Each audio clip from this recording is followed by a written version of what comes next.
Bonjour et bienvenue dans cette 9e partie.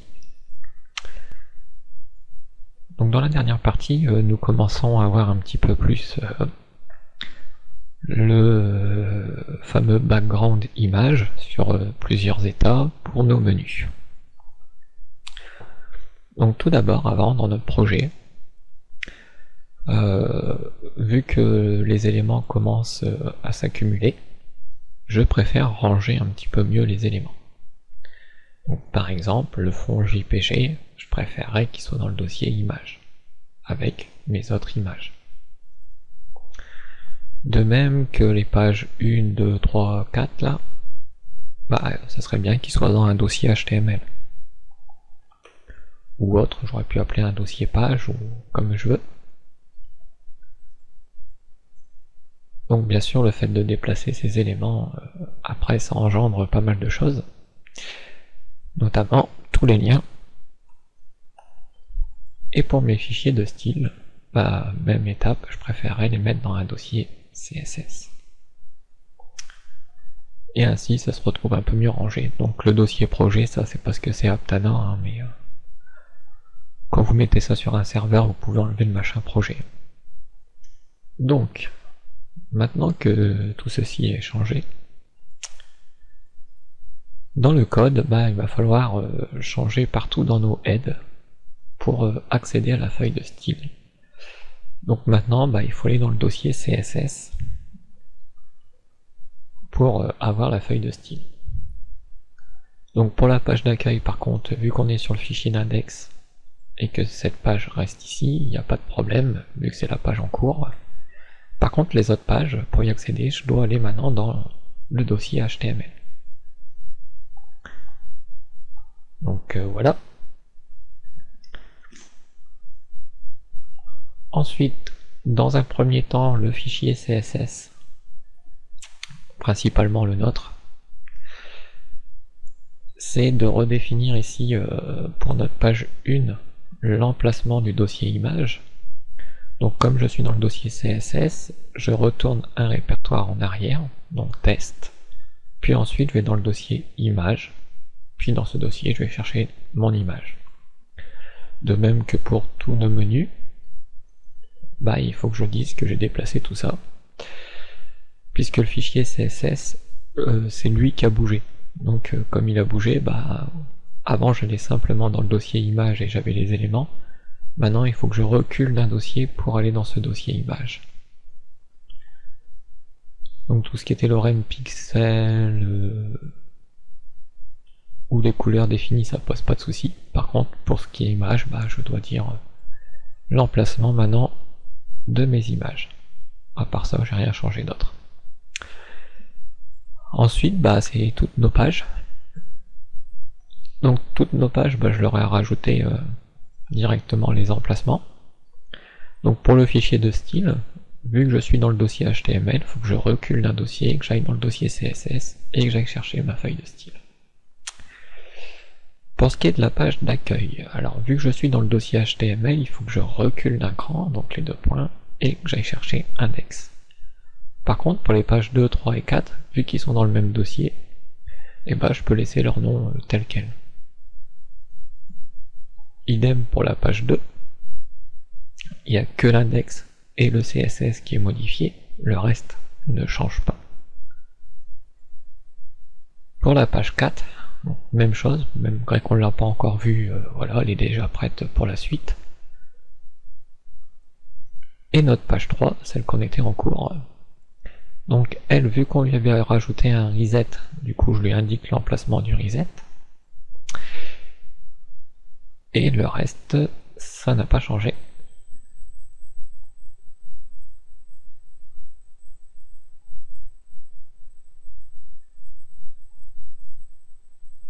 Donc oui.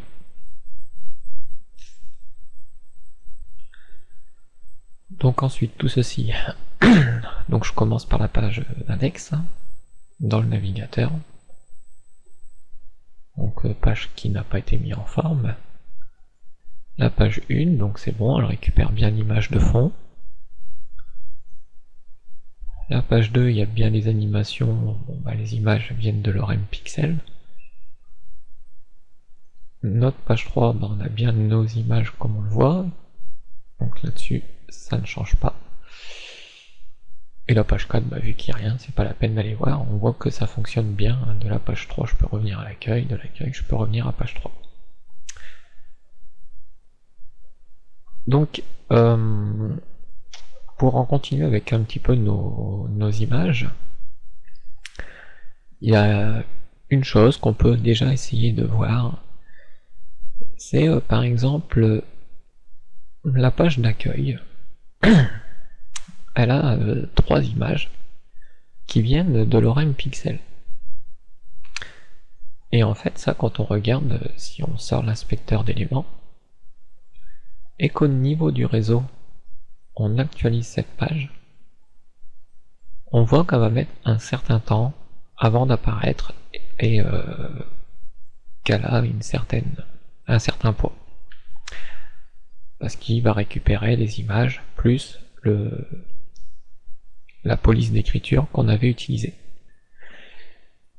En plus de notre feuille de style et notre page elle-même qui s'affiche. Qu'en est-il entre notre page 1 et notre page 2? Alors pour l'instant ça je vais le fermer. Notre page 1, on a 3 images, toujours pareilles, qui viennent de l'ORM Pixel, et une grosse image de fond, qui vient du dossier dans lequel on est, quoi.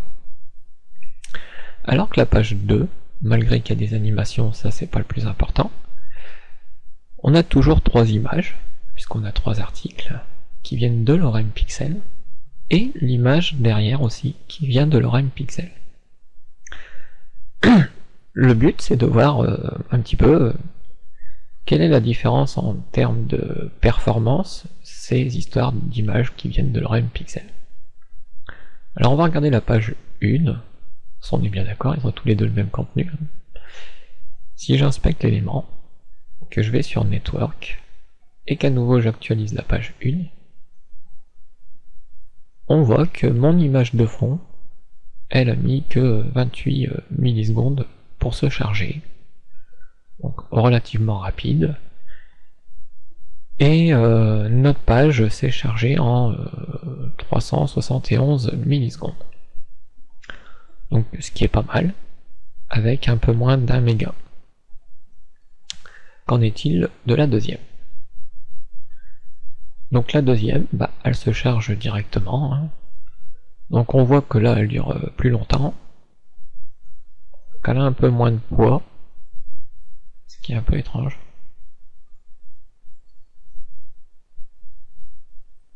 Ah, là on voit déjà le temps de chargement qui était beaucoup ralenti. Simplement c'est parce que c'est cette image qui va chercher loin, la grosse image qui apparaît derrière. Bah ça prend du temps, tout bonnement. Donc pour l'instant ça va, on reste dans les 1 seconde 5. Bon.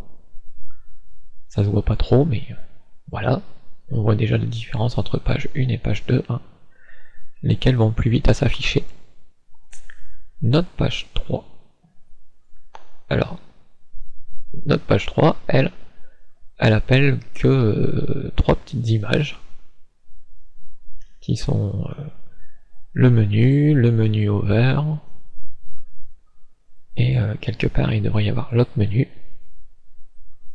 Faudrait qu'il, voilà, over. Si je clique, et j'ai le menu actif qui est venu apparaître quand j'ai cliqué dessus. Bon, c'est pas grave, je recharge la page par défaut. Et on voit que par défaut, ça a mis quand même 2 secondes. Il n'y a pas beaucoup de taille, mais ça a mis un peu plus de temps. Donc quand ça met du temps, c'est parce que les images, bah, il y en a plein en fait. Si on regarde dans le CSS, ici, plusieurs fois, je rappelle les mêmes images. Donc bien sûr c'est parce que aussi j'ai plusieurs menus, donc logiquement on n'a qu'un menu, mais c'est pour vous donner un petit peu cette idée. Donc d'où est-ce que je veux en venir maintenant? En fait c'est qu'on va voir une façon différente de pouvoir mettre des images sur quelque chose. Donc on se rappelle qu'on avait ces images-là, qu'on les avait exportées une à une. Ici, le but va être en fait d'exporter une seule et unique image. Alors, dans un premier temps, on va mettre les éléments les uns en dessous des autres. Donc avec l'outil de sélection, je vais dire, pour être sûr d'être dans la page, de démarrer à 50 en X. Hop là. Donc en X, je reste bien à 0. C'est en Y, je vais donner 650 pour faire descendre le bloc. Mon deuxième état, je vais bien faire attention que le X soit à 0 et que le Y soit à 600. C'est-à-dire juste 50 en dessous du premier. Celui-ci, donc comme lui il est à 600, le prochain sera à 550. Et toujours à 0. Donc 0, ok, sauf que là, il faut que je lui dise 550. Alors vaut mieux le faire avec les valeurs x, y, au moins vous êtes sûr du positionnement, il n'y a pas un petit décalage de 0, 0 quelque chose. Et de cet élément-là, je vais en exporter une seule image. Donc je vais tous les sélectionner, et je demande d'exporter. Donc j'exporte la sélection. Alors cette sélection, la largeur, c'est la largeur de mes boutons. Par contre la hauteur, c'est 3 fois la hauteur d'un bouton. Vous allez comprendre pourquoi je vous dis ça. Donc ici je vais l'appeler menu sprite. Et puis je vais exporter ce menu sprite dans le dossier d'image. Voilà. Donc je peux vérifier que dans mon dossier d'image, j'ai bien mon menu sprite. Et maintenant, bon, on va s'intéresser au premier menu pour le moment. Le but ici n'est plus d'appeler les 3 images, puisque mes 3 images sont dans la même image en fait, dans le même menu. Donc l'image que je veux s'appelle menu sprite.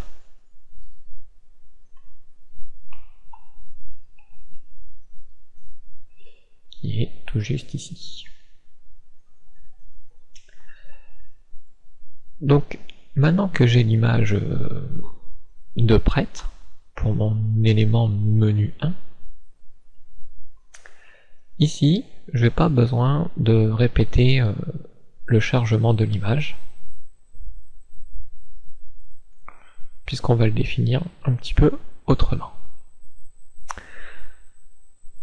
Ici, à mon image, je vais lui définir une position. Donc la largeur est toujours de 200 et la hauteur est toujours de 50. Donc c'est background position. Et ici je vais lui dire, tu vas te mettre en top. Top voulant dire haut. Donc je vais enregistrer cette partie de menu 1 qu'on va visionner. Donc ça pour l'instant on s'en occupe plus, donc le menu 1 c'est celui-ci. Donc j'actualise et on voit que mon accueil, ça n'a pas changé. Par contre, quand je passe dessus, maintenant j'ai plus mes images qui changent. Par contre, les autres fonctionnent toujours. Donc comment maintenant redonner cet effet de survol et de clic sur mes éléments? Il va falloir que je décale mon image, tout bonnement, pour qu'elle puisse apparaître, pour que ça soit l'autre qui apparaisse en fait. Actuellement il m'affiche celui-ci parce que je lui ai dit, pour l'instant tu te positionnes en haut. Ensuite, je vais lui dire, à l'état survolé, tu te positionneras au milieu. Enfin, quand j'aurai l'état cliqué, tu te positionneras en bas. En gros, ça remonte un petit peu l'image dans l'écran pour qu'on la voit à cet endroit-là. Alors, on y va, je vais lui dire, sur mon état de survol over, bah on va dire une position au milieu, donc c'est center, et quand on va activer, la position sera bottom normalement. Voilà. Donc j'enregistre, ceci ne se passe que sur notre menu 1. On voit qu'on ne charge qu'une seule image. Que cette image est positionnée en fonction des états. J'actualise ma page. Donc pour l'état normal, mes images sont normales. À l'état survol, j'ai bien l'image qui change de couleur. Donc le background d'image se passe bien, et si je clique, j'ai bien le troisième état. Alors quand je recule comme ça au clic, c'est pour pas que ça actualise la page, tout simplement. Sinon je pourrais cliquer sur page 3 pour que ça revienne à la même page. Donc ici le but ce sera pas de... on peut le faire déjà à tous nos menus déjà, pour réduire un petit peu le poids de notre page. Donc si on voulait le faire à tous nos menus, donc partout on devrait dire que la background image c'est celle-ci. Donc j'ai juste à rajouter menu sprite à la place de menu. Donc ici je ne le dirai plus, ici non plus. Ici et ici. Après j'ai plus qu'à répéter les positions. Donc top pour la première.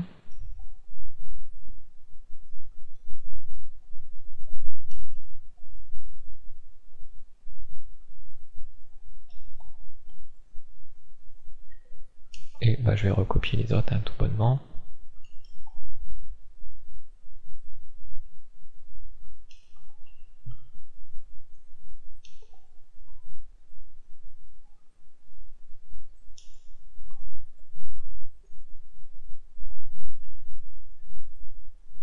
Et on est parti. Celle du milieu, center.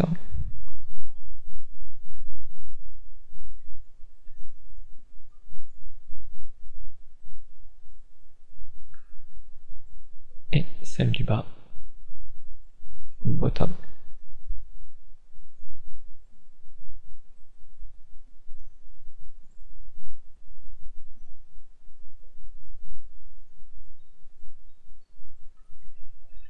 Donc j'ai plus qu'à enlever maintenant ces éléments qui me servent plus.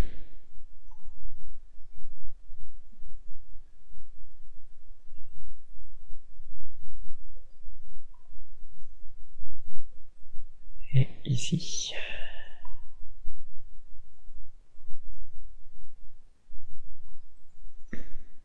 Voilà.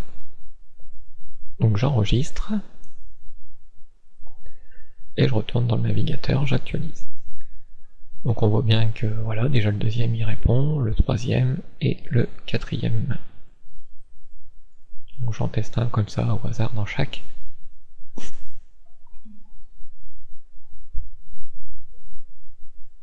Et si on regarde un petit peu au niveau performance, on a bien gagné en termes de rapidité. Vous voyez, j'ai beau essayer de réactualiser, ça change beaucoup. Donc,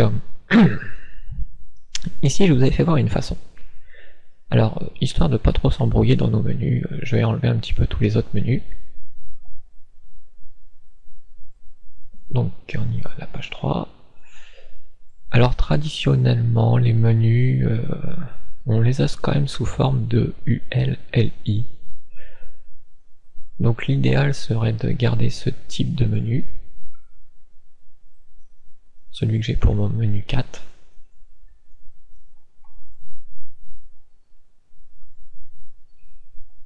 Et de le garder en référence pour le menu 1 et le menu 2, puisque j'aurai que deux menus en fait que je vais garder tout bonnement.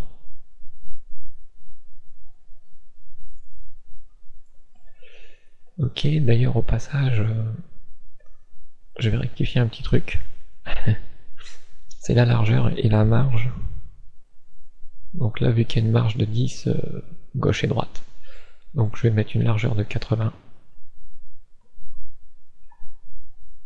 Donc pour ces deux premières sections, après le reste, bah, je peux effacer les deux autres sections.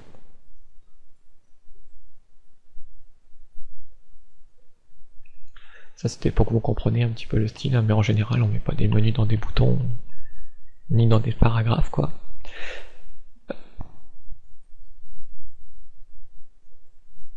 Donc ici je vais dire ok, le clear bof il sert à rien du tout ici. Donc remodifier un petit peu les choses qui se sont passées. Alors côté CSS, le style qui était le plus proche pour nos menus, c'était bien sûr le menu 4 qu'on vient de copier. Celui qui correspond au ULLI. Donc je vais en faire une petite copie de mon menu 4.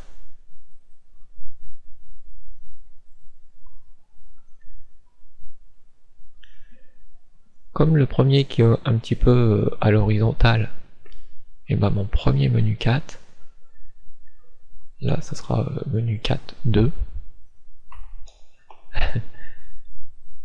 Et ici menu 4 1, mais je vais changer son nom bien entendu. Donc ici ça sera le menu 1 tout bonnement.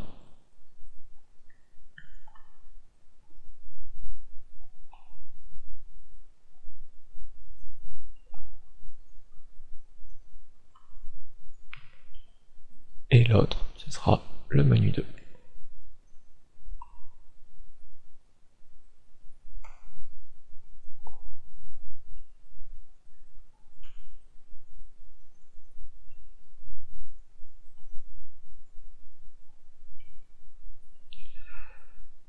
Ok, donc là je vais enlever ceci, je vais bien mettre 2.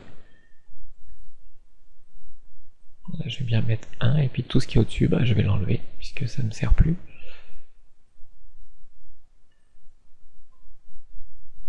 Donc j'aimerais bien que je reste dans page 3, que je supprime rien d'autre. Et ici, vu que j'ai supprimé page 3, ça fait un point de repère. Donc j'enregistre, ma page 3 est enregistrée, donc les identifiants ils sont bien ici, hein, menu 1 et menu 2. Donc là je vais me retrouver avec deux menus identiques.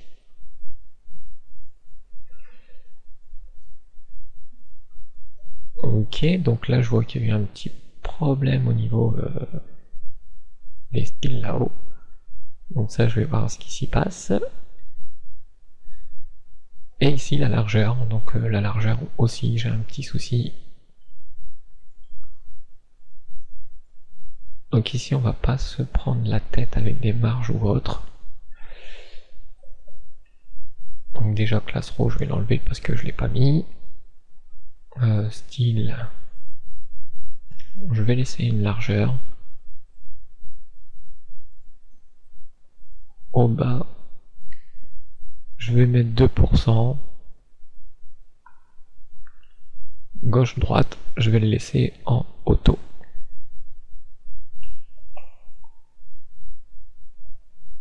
Et puis je vais enlever le clear bof. Voilà, donc je vais recopier la même partie de section au-dessus.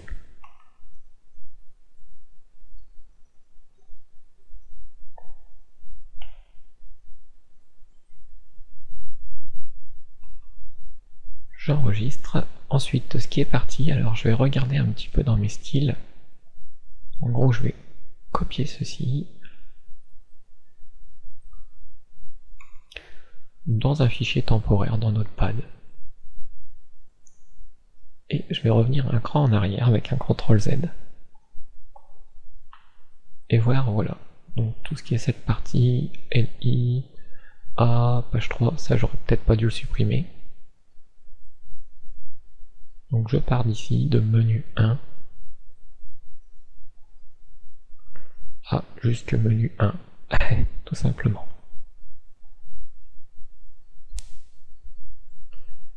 Et à nouveau j'enregistre ce que j'ai fait, c'est récupérer ce petit morceau de code qui mettait un petit peu en forme la page.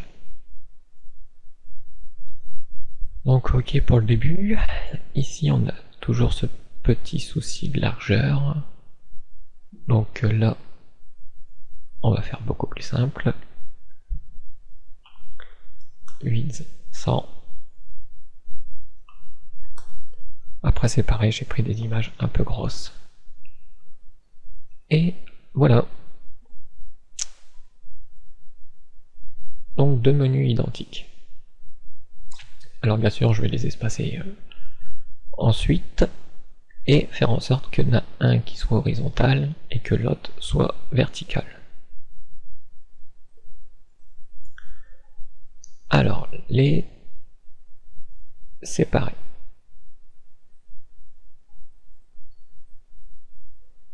Donc je regarde un petit peu parce que là je vois qu'il y a un margin et qui ne s'est pas appliqué.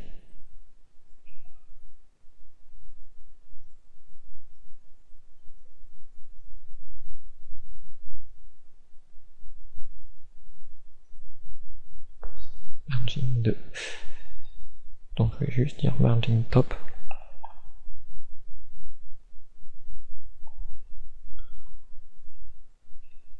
Pour le deuxième. Et puis aussi pour le premier.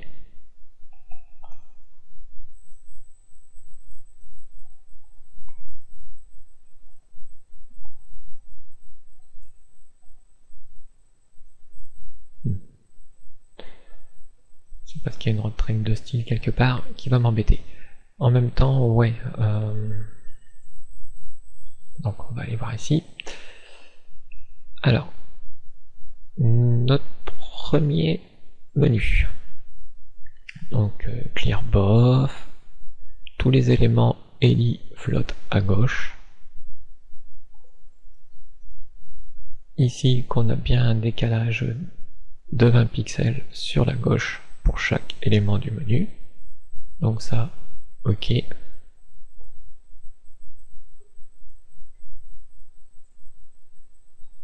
Et ici, c'est pour le A et les autres éléments.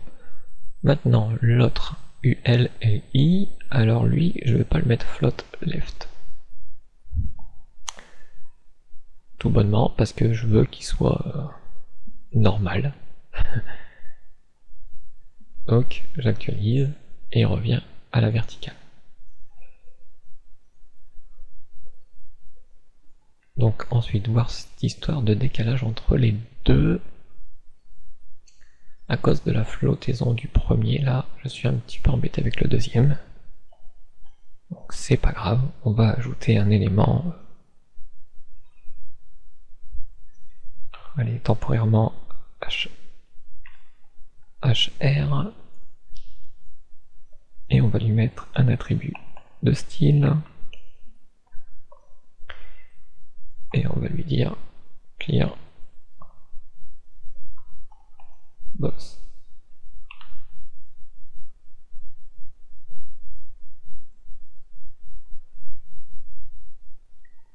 Ok pour la partie du dessous. Maintenant la partie du dessus.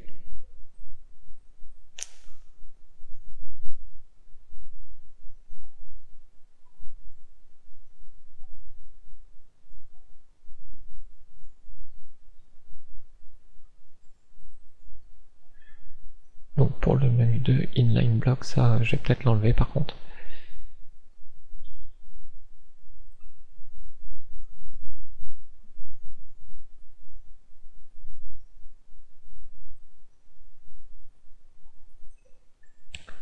Donc ici, je vais un petit peu mieux redéfinir le HTML.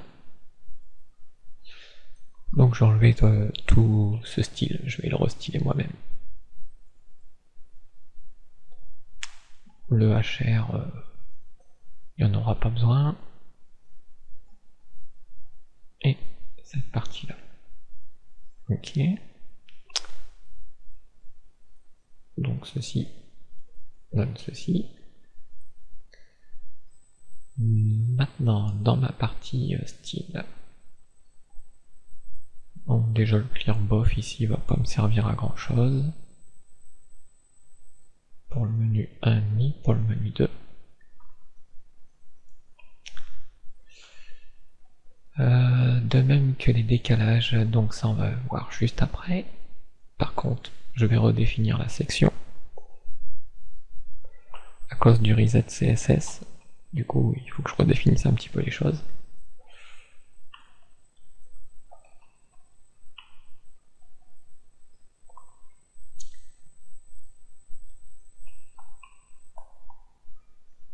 Donc il y aura une margin bottom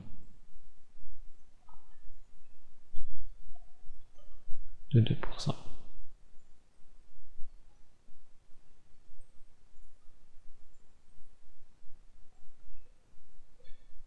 Voilà, il me manque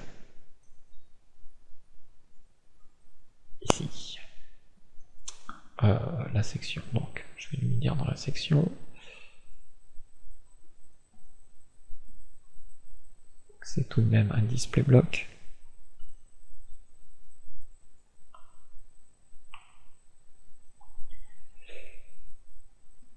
Qu'après elle fera un clearbof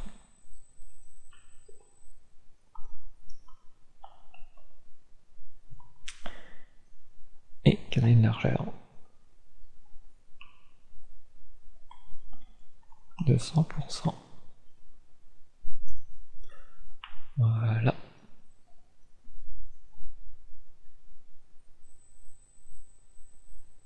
Donc ça c'est ok.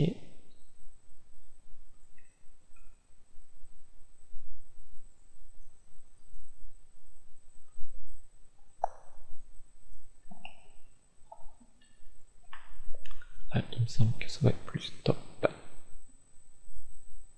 Non. Je vais rajouter mon élément HR quand même pour faire ma séparation.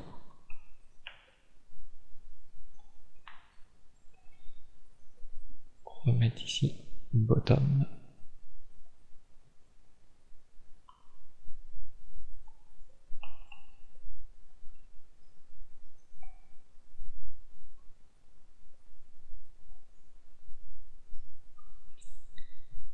Alors ma séparation, où est-ce qu'elle se trouve? Juste au bout.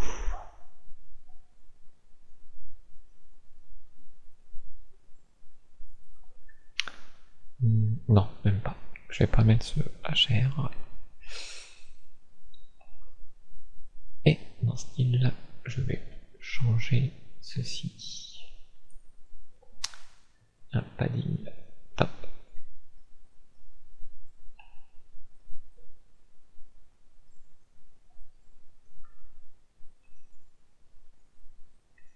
Et ici, normalement, c'est un margin. Oui.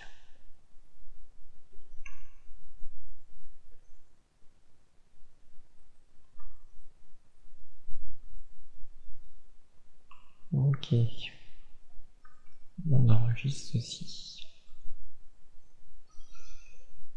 Voilà. Donc, cette histoire de décalage.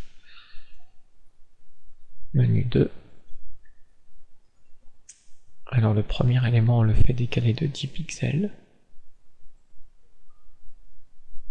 C'est pas très utile.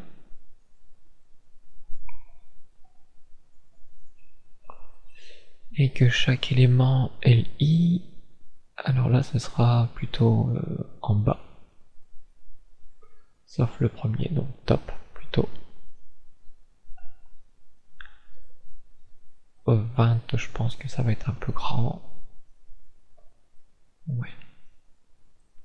On va mettre 10 ici.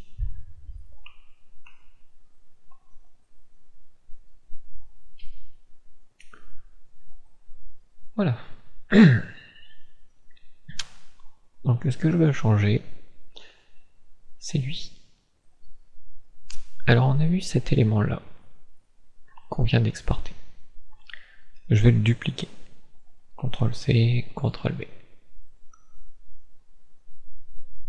Et je vais mettre ici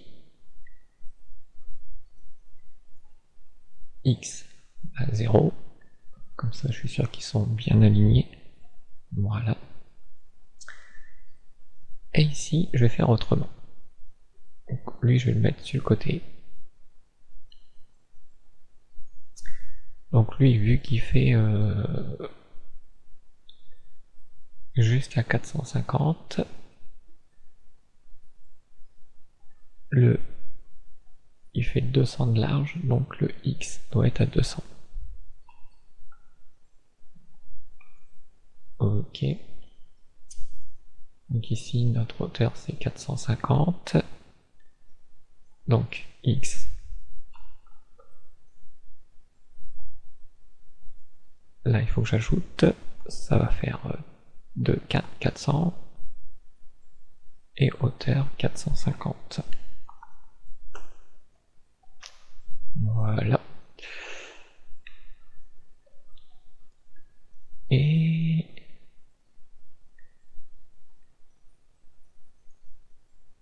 ça va être tout pour l'instant. Donc je vais le prendre aussi celui-là. Et même chose, je vais l'exporter. Donc cette fois-ci c'est plus large que haut. Et lui je vais l'appeler Sprite 2. Et je l'exporte au même endroit que le Sprite 1. Donc ce que je vais faire c'est sur le menu 2, je vais utiliser le Sprite 2. Et est-ce que si je laisse comme ça va fonctionner? Bah non. Voilà ce qui se passe. Donc, ce qu'il va falloir lui dire cette fois-ci, c'est que l'élément se positionne en left, c'est-à-dire à gauche au début, puis ensuite au milieu, puis ensuite à droite. Donc ici c'est plus top, mais left. Ici c'est right.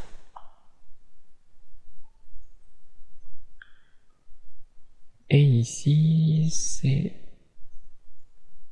center ou middle, je sais pas trop, je me rappelle plus. On va le voir. Donc par défaut ils sont bons. Quand je le survole, donc c'est bien center, il n'y a pas de souci. Et quand je clique, c'est bon aussi.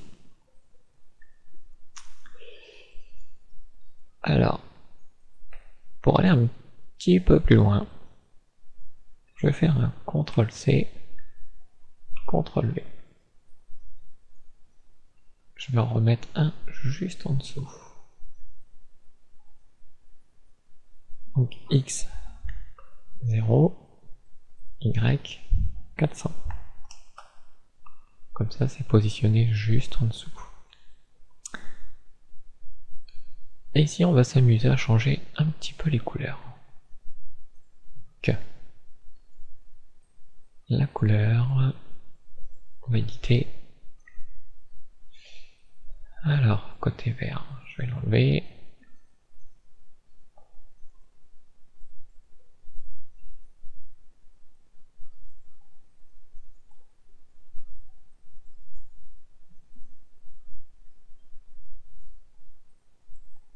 Donc où est-ce qu'il a mis ce stop là qui me raconte?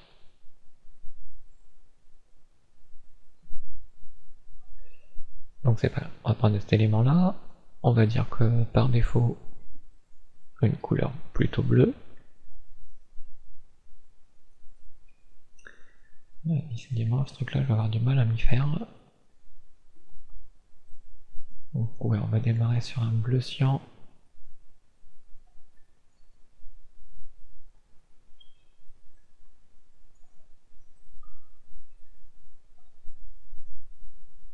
Et un bleu un peu plus foncé.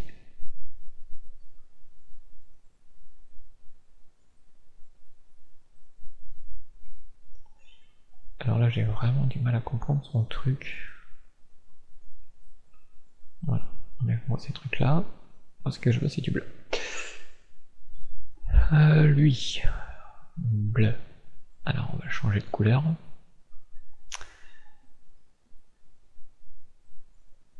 On va le mettre un peu style violet. Voilà. Ça, je l'enlève. Ça, je l'enlève.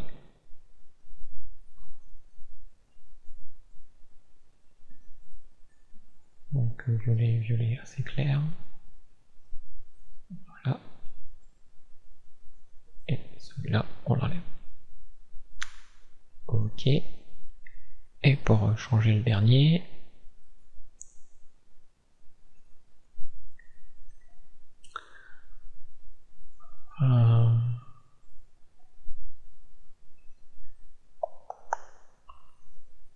on va mettre un bleu assez foncé.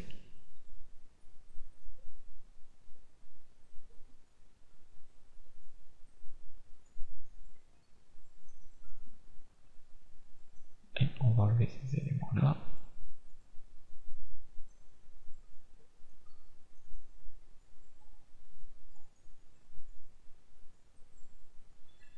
Tac. Ok. Donc je vais faire la même chose que tout à l'heure. Je vais exporter tout cet élément. Voilà. Toujours sur le nom sprite 2. Donc il me demande si je veux le remplacer, je lui dis oui. Et ici, on a plusieurs maintenant couleurs. Et on va pouvoir jouer un petit peu avec ces couleurs-là. Alors, j'ai mon sprite 2 pour mon menu 2, et je vais prendre aussi mon sprite 2 pour mon menu 1. Donc, sauf que, comme pour le menu 2, il faut que je change les éléments. Alors, pour le moment, on va partir comme le menu 2, c'est-à-dire que left et right. Donc, jusque là, il n'y aura pas de changement. Légèrement. Parce que maintenant, il y a deux positions. Donc, il va falloir que je lui dise, dans un premier temps, que l'image soit en haut à gauche.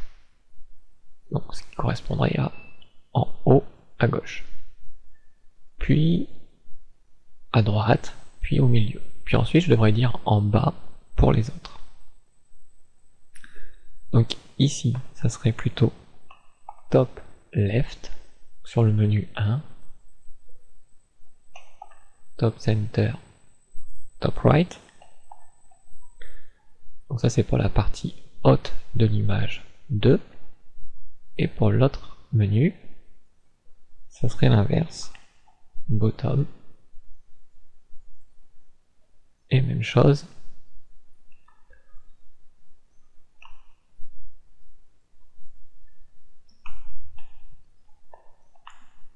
et on enregistre. Si on actualise, on a bien le premier menu qui a les mêmes couleurs qu'avant,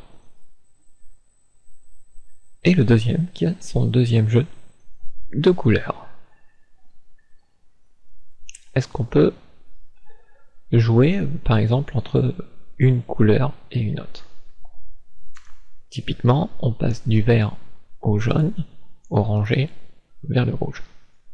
Là, je voudrais faire par exemple vert, violet, rouge. Pour mon menu 1. Donc pour mon menu 1, puisque c'est lui qui commence par vert et qui finit par rouge, donc c'est plus simple à modifier lui. Donc ici, au lieu de dire le top center, au lieu de me viser celui-ci, tu vas me viser le bottom center, donc celui du bas.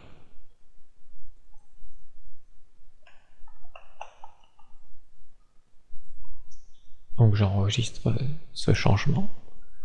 Donc top left, bottom center, top right. Et ici, bottom left, bottom center, bottom right. Donc si j'actualise, eux, ça change pas, puisque je les ai pas changés. Par contre, c'est lui, on voit bien qu'au survol, il est violet et non plus orange comme il aurait dû l'être. Par contre, au clic, il est toujours bien rouge. Donc ça, c'est une façon de cibler les éléments dans le sprite. Donc ça peut marcher jusqu'à un certain point, c'est-à-dire les bottom left, quand il n'y a pas trop d'images, ça marche plutôt bien. Mais quand il commence à y avoir après plusieurs images, ça va devenir un peu plus embêtant. Donc pour cela, il y a d'autres façons de le dire, c'est-à-dire de lui dire à partir de combien ça commence, jusqu'à combien, on va dire, tout bonnement. Au lieu de définir des bottom, des top et tout le reste, on définit les valeurs en pixels, les décalages en pixels. Pour faire simple, le sprite 2. Donc si je me prends sur le menu 1, tout bonnement, la première image, sa position X, on va dire, elle est à 0.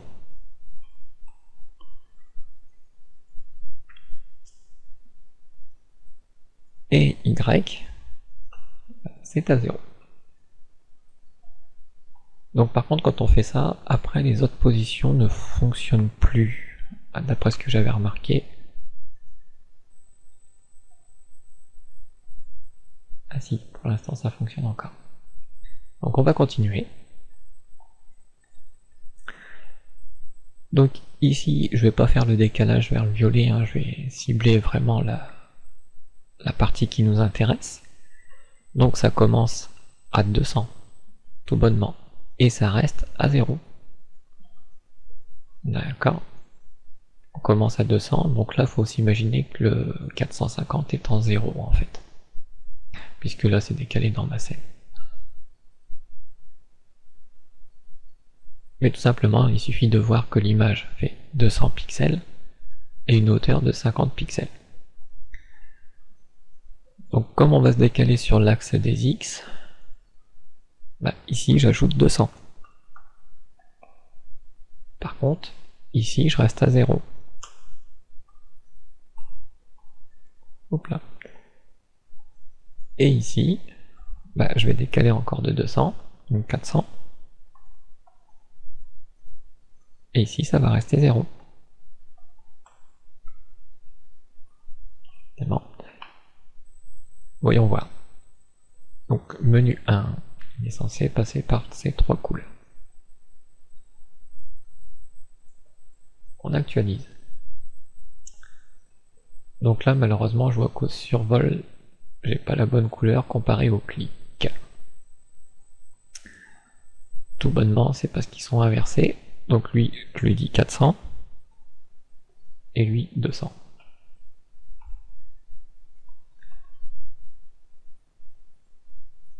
Et c'est bon. Donc j'actualise. Au survol il est bien orange et au clic il est bien rouge. Donc pour les autres maintenant, si on voulait faire la même chose pour eux,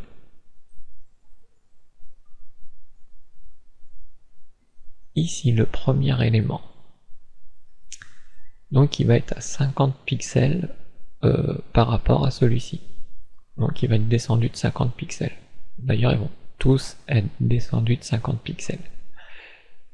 Et ils vont tous être décalés de la même façon que l'autre. Tout bonnement. Au lieu de commencer à 0, 0, bah, lui il commence à 50.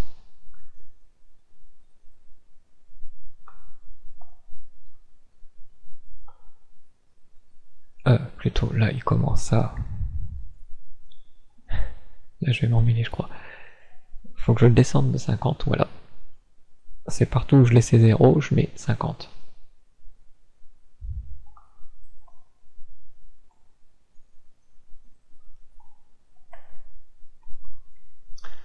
Et ici, même chose, donc vu que ça avait inversé dans les images, je vais refaire le même principe, c'est-à-dire dire 400 en premier et 200 en second.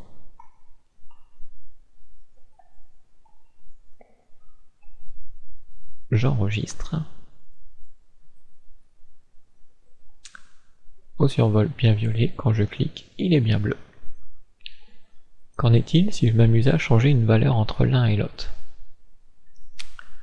Disons que tout à l'heure je partais sur le premier menu ici, je vais dire qu'au survol ici il est orange.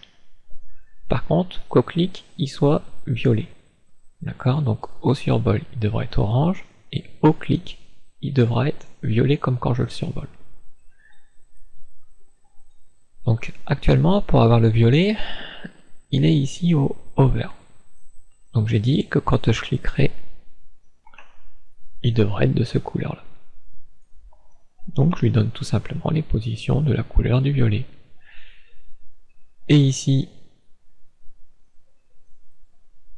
au survol, donc ça serait 400 pour qu'il soit de couleur orange au survol.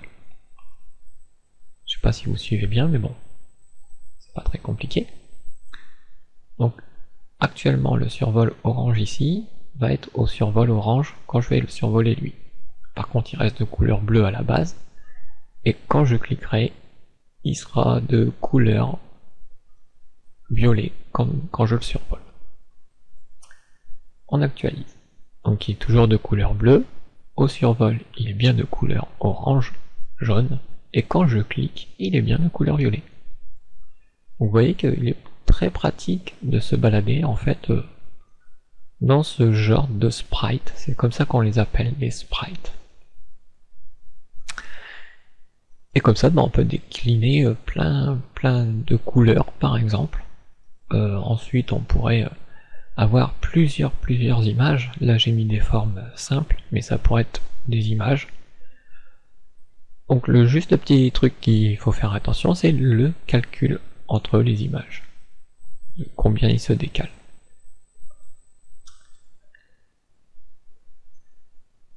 Donc là, vu qu'on on est resté sur des formes assez simples, est-ce qu'on aurait pu faire autrement et encore limiter le chargement de notre page? Bon, actuellement, maintenant, notre page charge plus qu'une seule image, le sprite 2. Que ce soit pour notre menu 1 ou notre menu 2.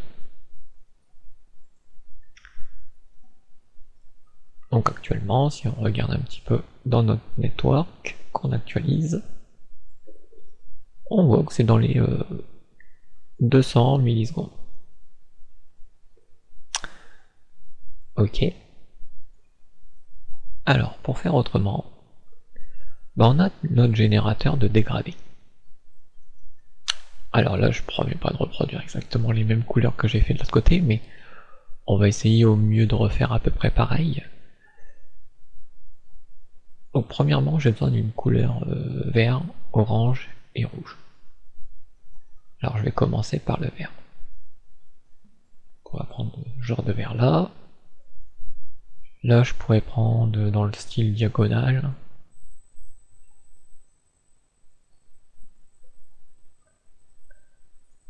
On va essayer d'en prendre un autre, voilà, celui-là est un petit peu plus esthétique.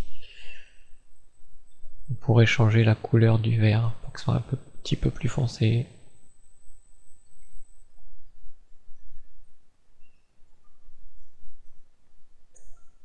Bon, après on pourrait changer nous-mêmes aussi les couleurs là-dedans.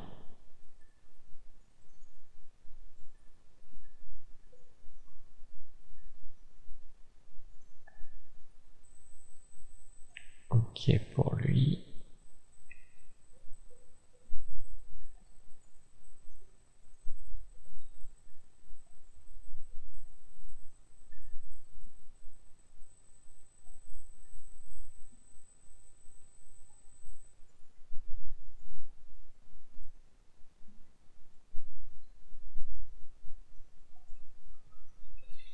Voilà, disons que par exemple on a notre bouton qui nous satisfait bien. Donc ici, on n'a plus qu'à copier tout simplement tout ce style pour notre bouton.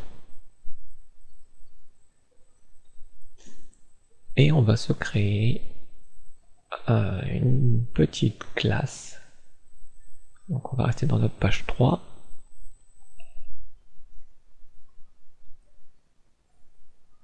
Donc ouais, je vais l'identifier dans page 3, quoique... Non, on va le mettre générique. Donc ça va être une classe menu.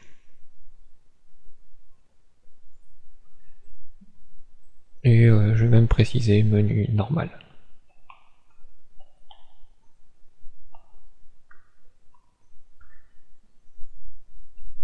Et dedans, je lui colle tout ce dégradé. Ensuite, je vais en prendre une autre. Menu, over.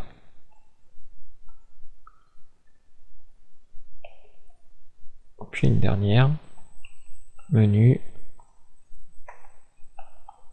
active.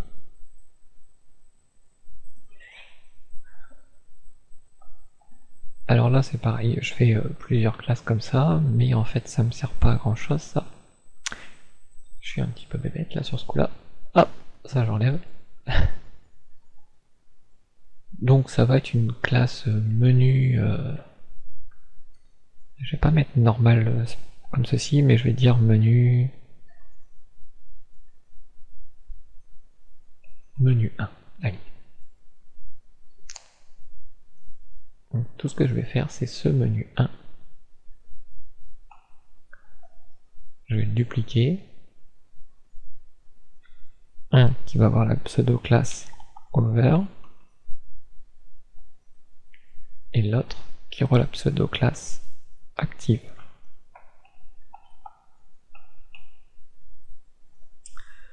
Donc pour le hover par contre je vais changer sa couleur. Donc là on est plus un jaune. Donc on va prendre celui-là, ça évitera de perdre du temps. Donc je copie. Et ça c'est le hover. Ok, et maintenant le active. Donc on avait une couleur rouge.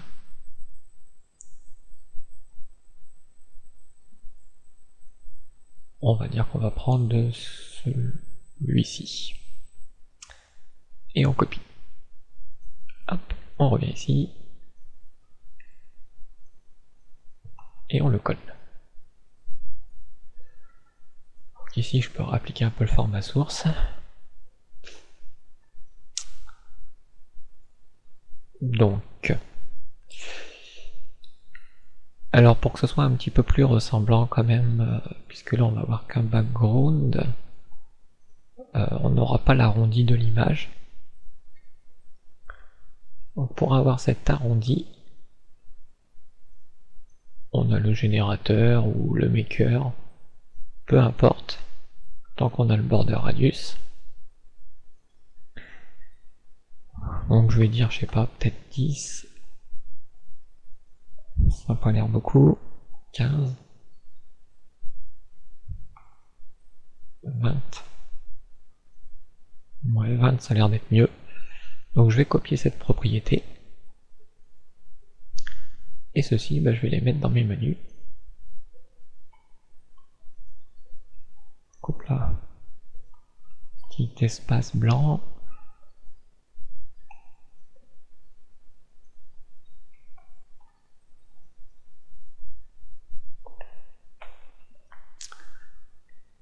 Ok pour ceci.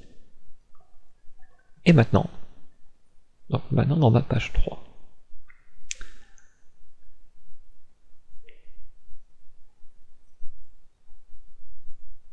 Alors sur le...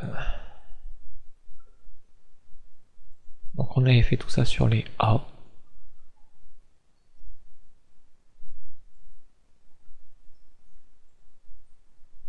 Sauf que là on pourrait les faire sur les LI.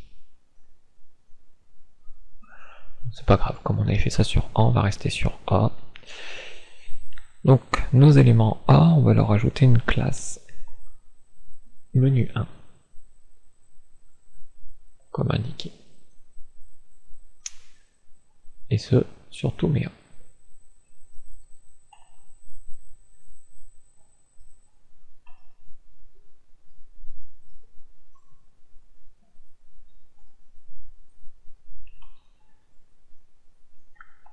Donc bien entendu, je vais aller modifier une petite partie du style au niveau de mon menu 1.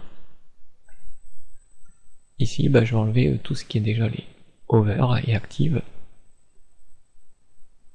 Et puis je vais enlever cette partie background image. Par contre, la structure du menu, je la garde telle quelle.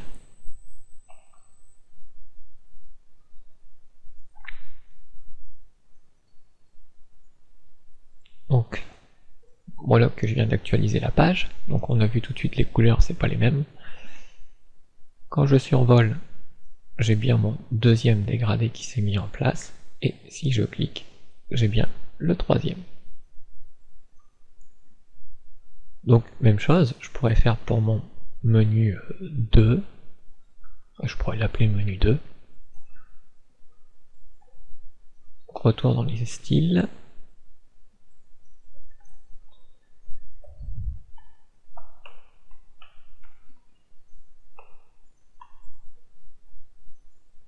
Donc un menu 2 normal.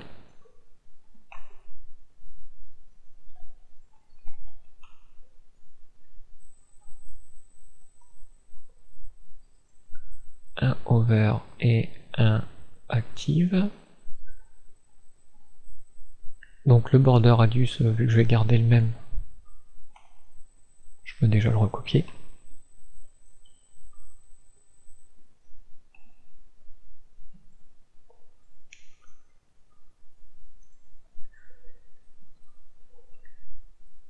Et on n'a plus qu'à aller dans notre truc de dégradé. Et si on regardait notre deuxième série d'images, donc bleu, violet, bleu. Donc un bleu clair, je copie. Alors vous pouvez régler vraiment les trucs, hein, c'est que voilà. Je pense que ça vous avez compris. Donc un bleu clair, une sorte de violet, plus dans le même style qu'on a. Copie.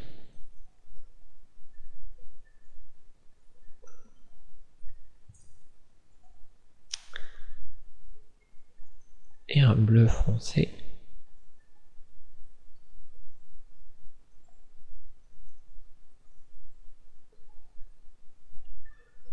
On copie et on colle.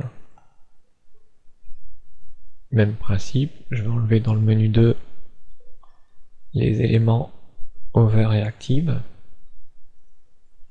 et tout ce qui est le background image. Pareil, je laisse la structure telle qu'elle et j'enregistre. J'actualise. Alors ici, j'ai pas ajouté la classe menu 2 sur mes éléments. Donc hop, je vais copier l'attribut classe. Je l'ajoute à mes A. Sauf que eux, ils ont la classe menu 2.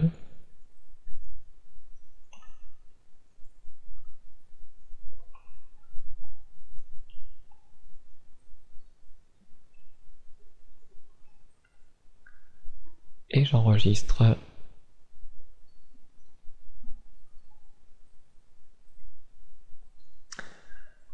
Donc on voit les boutons qui ont la bonne couleur, au survol aussi, et au clic aussi. Ok. Qu'en est-il de notre inspecteur d'éléments?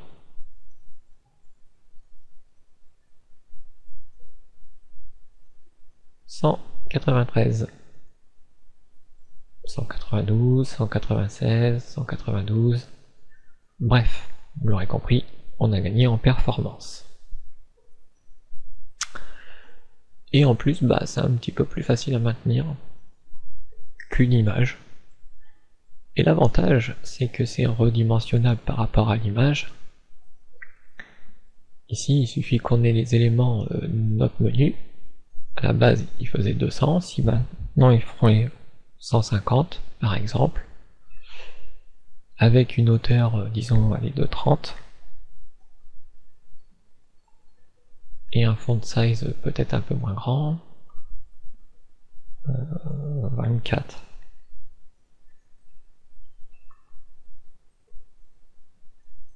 Donc le menu 2, on voit bien qu'il a été raccourci et que les images sont pareilles. Donc je l'ai raccourci, donc ça c'est plutôt simple. Mais si je l'avais agrandi, donc là je vais agrandir beaucoup la taille.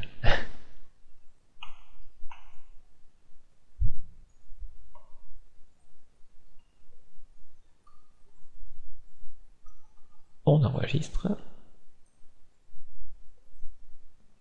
Et voilà. On peut très bien agrandir la taille sans qu'il n'y ait pas de changement, puisque c'est un dégradé, et comme c'est pas une image, on n'est pas embêté par ça. Avec l'image, j'aurais pas pu, j'aurais eu un morceau d'image manquante. Ou une image très dégradée aussi. Donc ça c'est une partie quand vous voulez mettre des éléments en forme, si vous pouvez les mettre par rapport à un système de couleurs, bah, il vaut mieux le mettre par rapport à un système de couleurs que par rapport à une image. Après ça dépend les cas. Donc comment maintenant générer des images sous forme de sprite, mais des images qu'on aurait récupérées. Alors déjà on va aller faire un tour sur des images.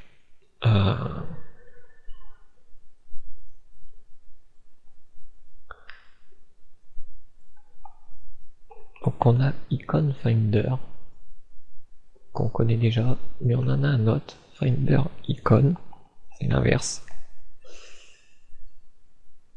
Donc là c'est Icon Finder, Find Icon.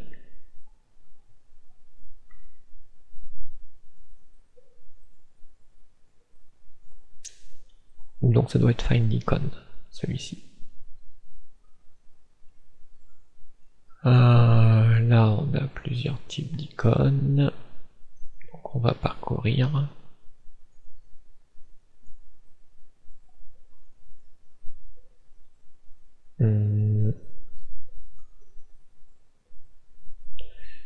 Ah. Hop. Ok, c'est parce que j'avais déjà été faire un petit tour avant. Alors, disons que côté icône, j'avais vu un petit truc assez sympa.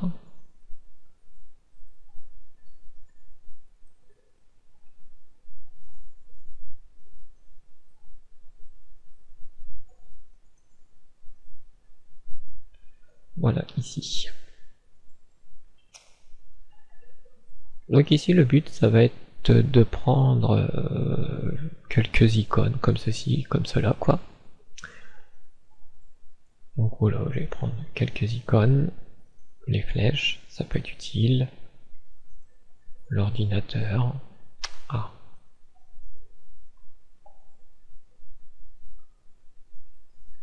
Voilà, c'est reparti. L'ordinateur, ici, ah.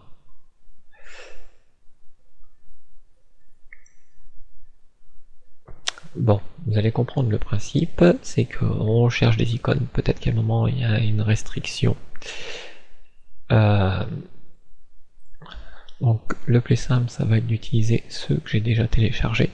Mais bon, vous comprenez que vous téléchargez des icônes, peu importe où vous allez, hein. Il y a plein d'endroits où on peut en avoir plein. Le truc qu'il faut juste faire attention, c'est qu'ils aient tous la même taille. Il ne faut pas qu'il y en ait par exemple des tailles 64, puis d'un seul coup des tailles 16 ou 32. Il faut qu'ils soient tous de la même taille. Donc ceux que j'ai commencé à télécharger là, bah, je les avais déjà téléchargés au préalable, donc ils sont ici. Et le but, bah, vous imaginez qu'on va pas s'amuser à charger icône par icône. Le but, ce serait de générer un sprite d'icône. Alors, pour générer ce sprite d'icône, on va encore utiliser des générateurs. Donc on va chercher un générateur de sprite.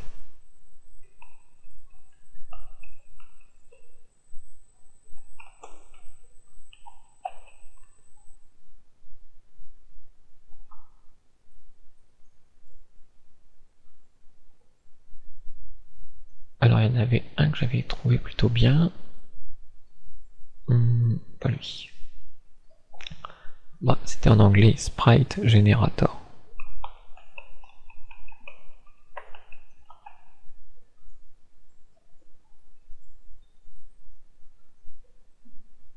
Et ça doit être lui, Sprite Co. Non. Non bah c'est lui en fait. C'est parce que ça me paraissait bizarre les noms, mais c'est bien le fr springen.website-performance.org. Alors, l'avantage c'est qu'il parle plusieurs langues. Le but ici est de demander que toutes nos images soient dans un fichier zip. Alors toutes mes images que je viens de télécharger, faut qu'ils soient vraiment à la racine du zip, faut pas qu'ils soient dans un dossier zippé, faut que toutes les images soient dans le zip. Donc pour cela, je vais sélectionner toutes mes images dans le dossier que j'ai créé spécial qui s'appelle tuto, mais j'aurais pu le mettre dans un autre dossier. Et toutes ces images, avec mon petit clic droit et puis zip que je vous avais déjà fait télécharger, vous demandez de faire une archive. Donc add to archive. Ou bien sûr, si vous avez d'autres trucs, hein, vous demandez de faire un zip.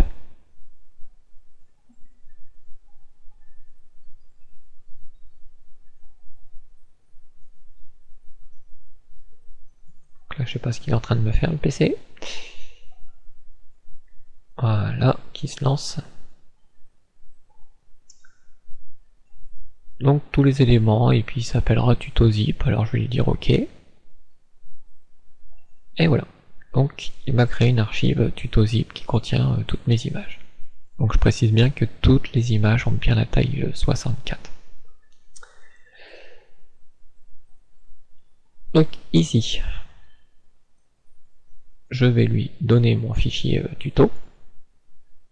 Donc ça c'était dans mes téléchargements. Tuto, et je lui donne le zip. Voilà. Alors s'il y avait des images en double, on peut les supprimer. Pour l'instant la largeur hauteur je vais laisser telle quelle. Les options je vais laisser telle quelle. Et ici je vais juste regarder le préfixe de classe. Donc, pour l'instant je vais le laisser nommer sprite. En d'autres termes, je touche à rien. Donc je crée le sprite et les CSS. Donc selon votre fichier, ça peut prendre plus ou moins de temps. Donc ici, on a les règles CSS qu'on va devoir appliquer. Et vous voyez ce qu'il fait, c'est que le background position, bah, il décale les images. Donc quand on voit add, alert, back, book, tous ces trucs là en fait c'est le nom de vos images. Add, alert, back, book. Précédé du mot sprite. Ça c'était le préfixe qu'il avait utilisé. Donc tout bonnement, ce qu'on va faire c'est copier tout ce code à l'intérieur. On va aller dans notre éditeur, et puis au niveau CSS, je vais ajouter un nouveau fichier. Et je vais l'appeler sprite.css.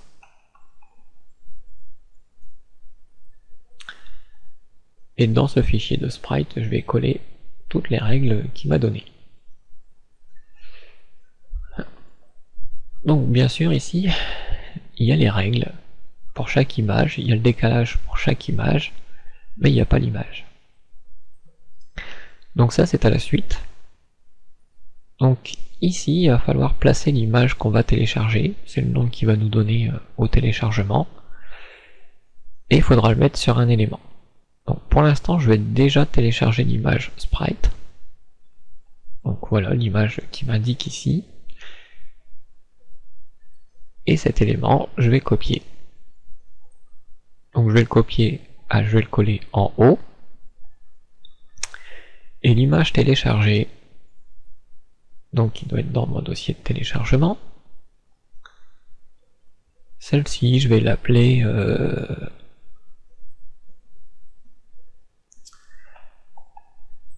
Mahiko. Voilà.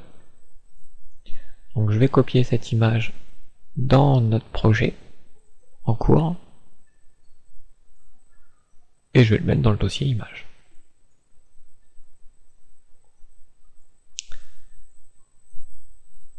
Donc dans la feuille de style de sprite, il va falloir que j'aille chercher ce Mahiko.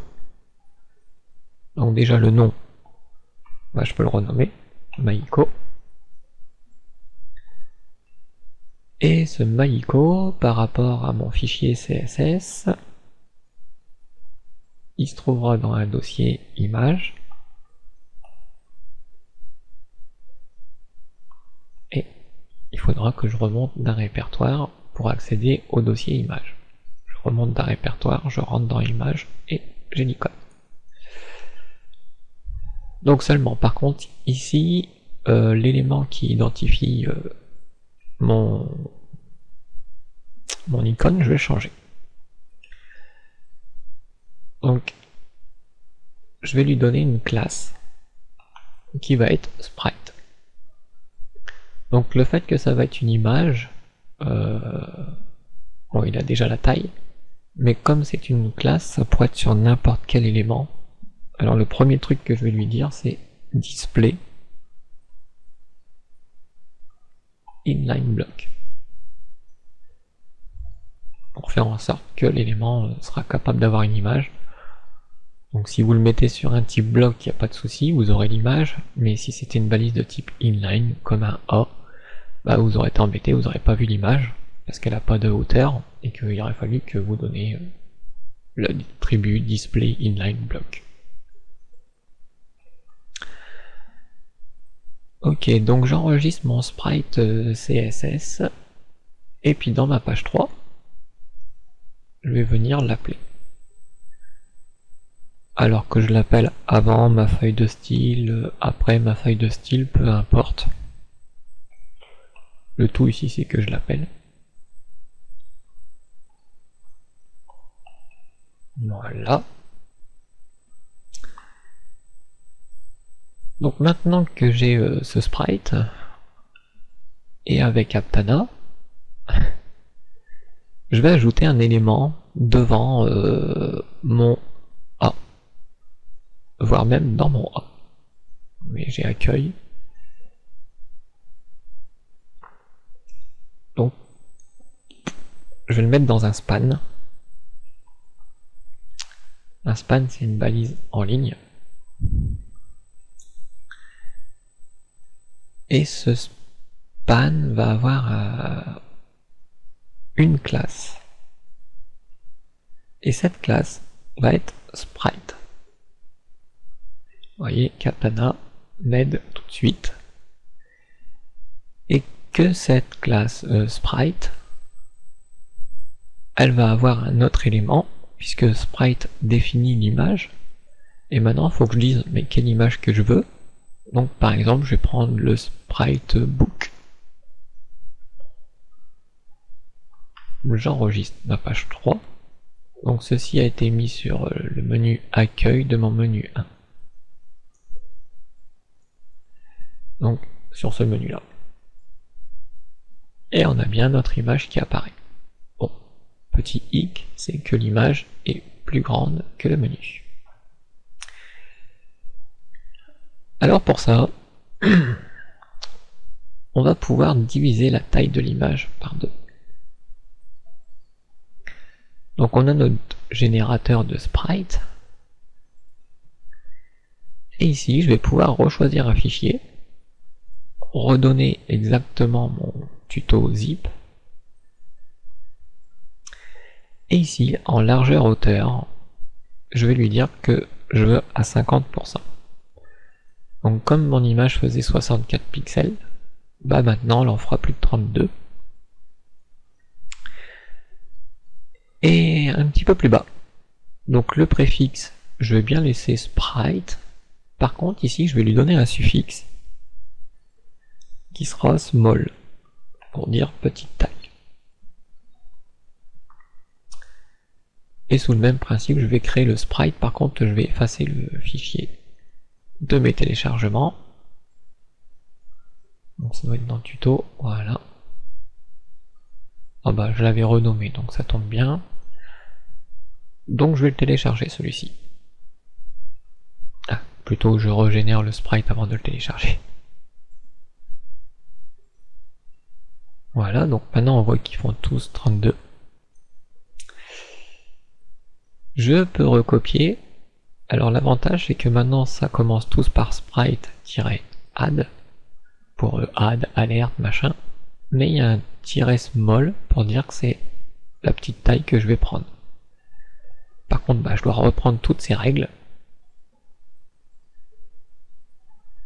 les copier dans mon fichier sprite, les ajouter à la suite. Voilà. Alors pourquoi je les copie, que j'ai pas changé la taille? Parce que tout simplement l'image faut qu'elle soit aussi de la taille, faut qu'elle soit redimensionnée, votre image. Donc c'est pour ça qu'ici il nous demande de retélécharger le sprite. Donc il nous redonne un nom aléatoire, et puis il suffira de recopier la même règle.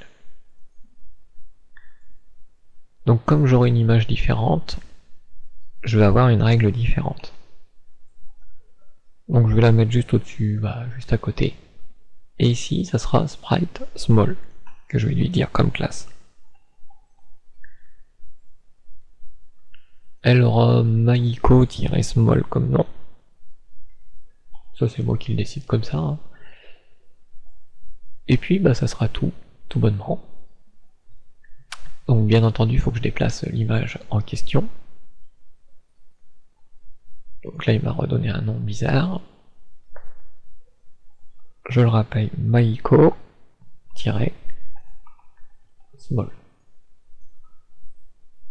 Et cette icône, d'ailleurs on le voit rien qu'à la taille, ici 177 KO, et ici 153. Donc on voit qu'il a changé la taille des icônes dans l'image.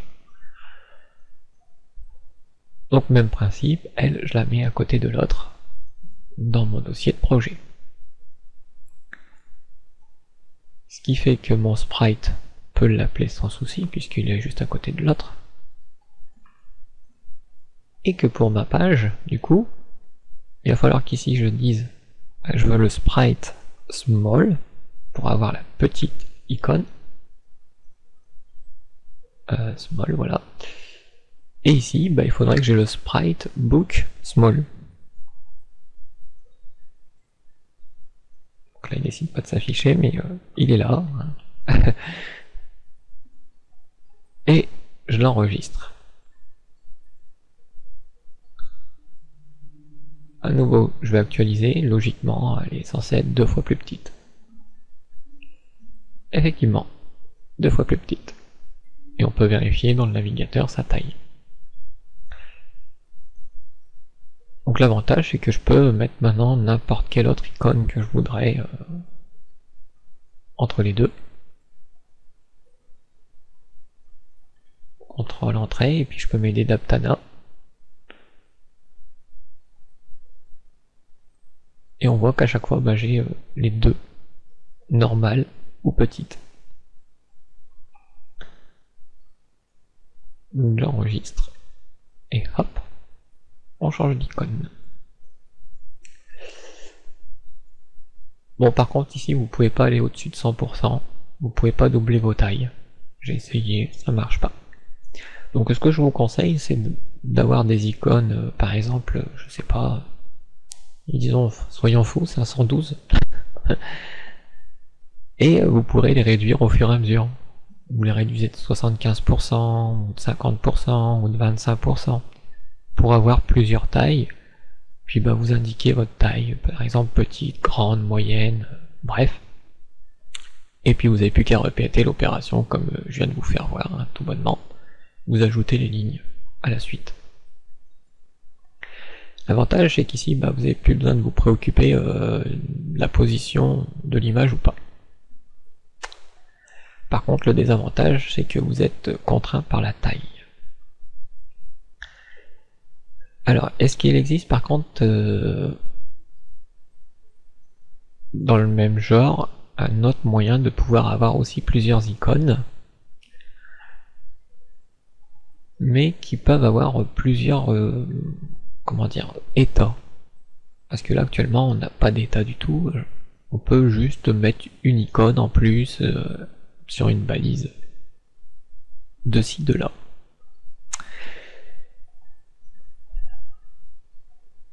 Alors pour ça il utilise les trucs de Bootstrap qui en propose.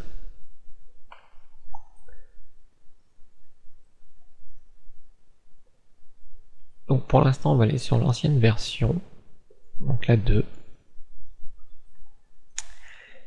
et on va aller explorer un petit peu ces icônes.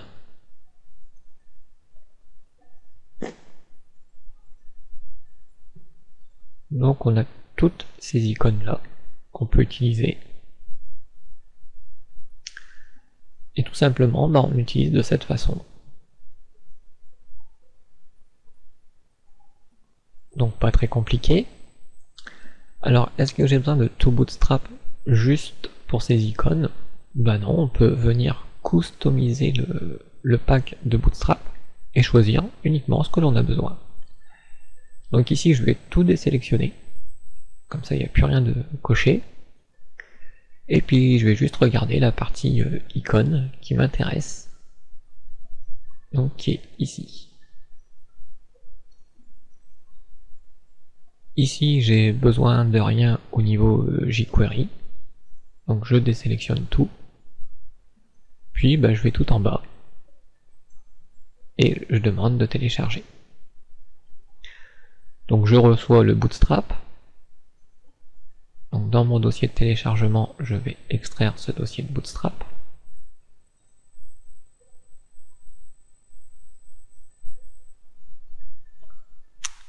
et dedans on a des images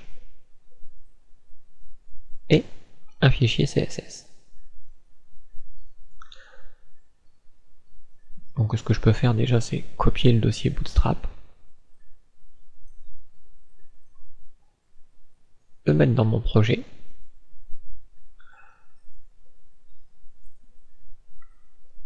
et ici pour les images les mettre dans mon dossier d'images,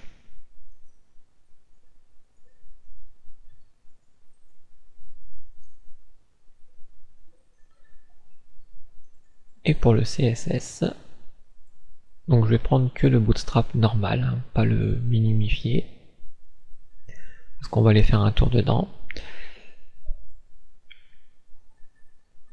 et je le mets dans CSS. Voilà, et du coup je peux supprimer le dossier Bootstrap. Donc bien entendu il va falloir que je charge Bootstrap dans ma page, donc à la suite de mes sprites.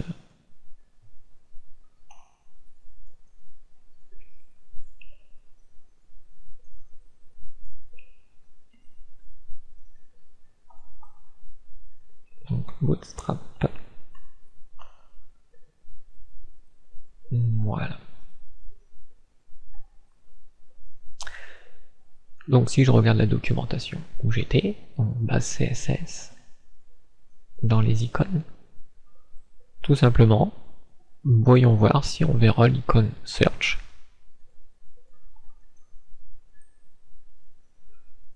Dans notre page 3, sur notre menu page 1.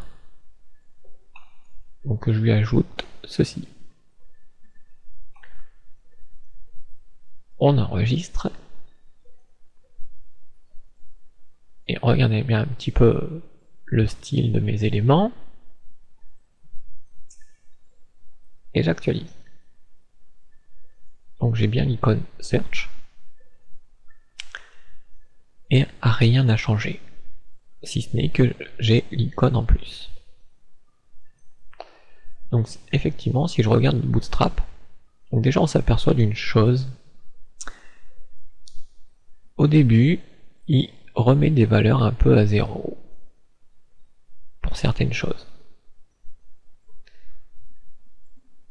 Et ensuite, il importe une image. Si on ajoute une classe spécifique, il importe une autre image. D'accord? C'est pas le même nom. Et puis, chaque icône, c'est cette image ou l'autre image avec un décalage. Tout bonnement, comme on vient de faire. La différence, c'est que son système, donc là par contre les icônes sont un peu petites, mais son système permet, si je reviens dans ma page 3, actuellement l'icône Search sur mon bouton est noire. Et ben en fait, en ajoutant la classe White, comme il dit,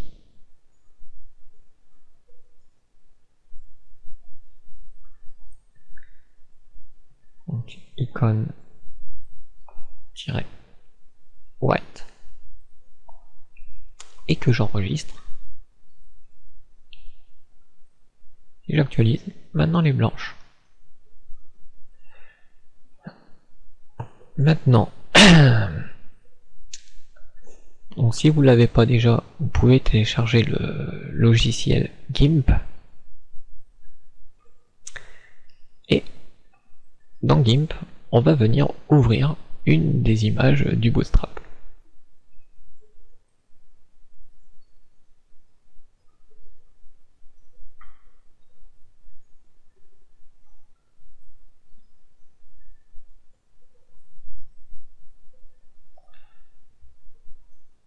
Donc une fois le logiciel en route, dans Fichier, je vais venir ouvrir. Et je vais prendre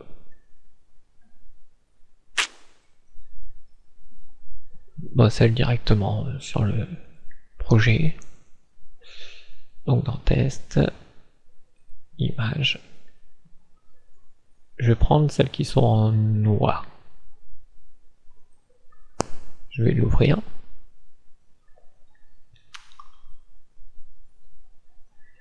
Alors ici l'outil sélection.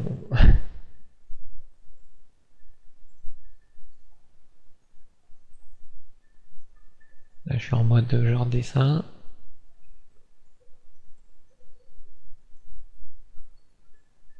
Donc ça c'est l'outil sélection. Donc je sélectionne tout pour être sûr que tout est dedans, dans ma sélection. Et dans les filtres, si je me trompe pas, normalement ça doit être les filtres.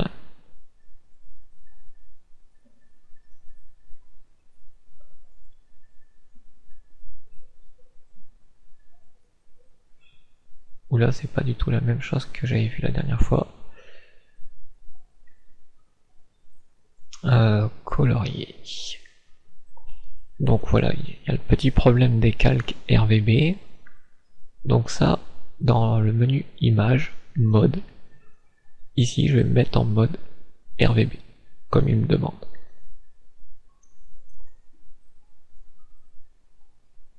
Ensuite, normalement, je sais plus si c'est vraiment dans filtre.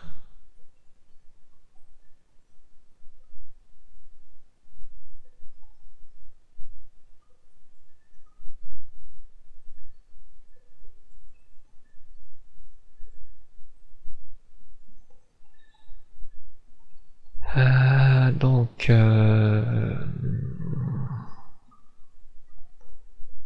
coloriser.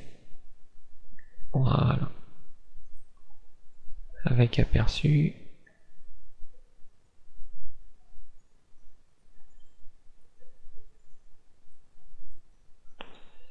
Donc là on le voit pas beaucoup derrière. Enfin, on le voit légèrement que ça change de couleur. Mais là, c'est pas suffisant ce que je veux faire. Et j'utilise pas beaucoup GIMP. Donc je cherche un petit peu à chaque fois.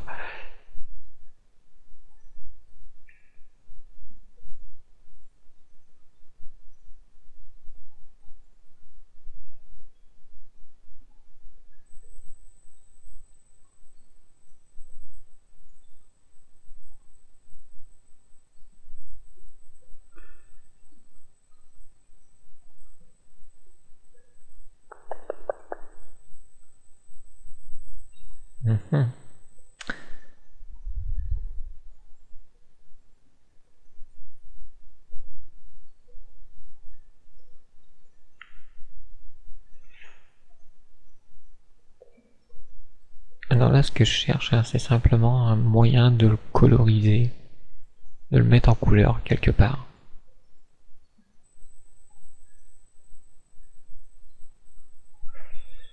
Donc je vais regarder cette histoire de balance de couleurs.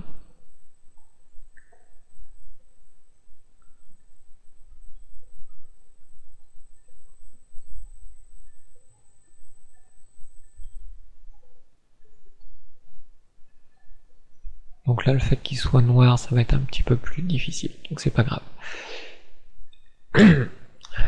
Celle-ci, je vais la fermer.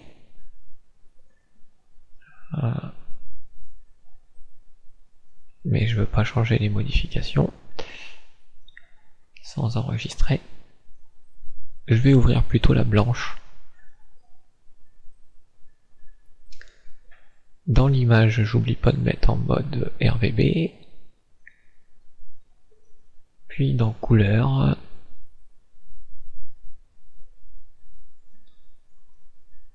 teinte, saturation, ça doit être là-dedans.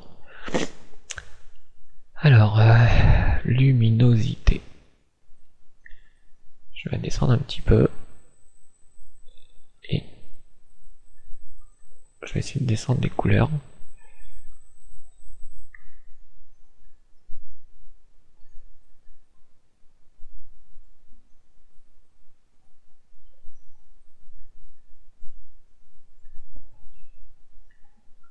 Alors ici je vais faire le truc plus, je vais valider cette chose.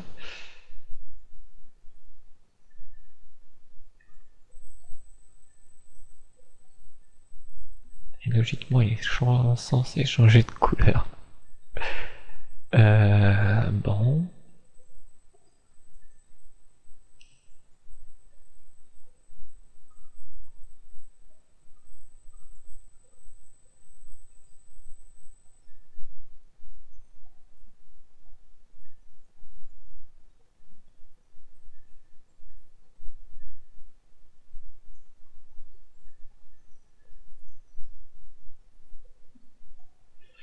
Là malheureusement je vois pas la teinte derrière évoluer, donc c'est pas grave. Hop, je vais annuler ceci. Colorier.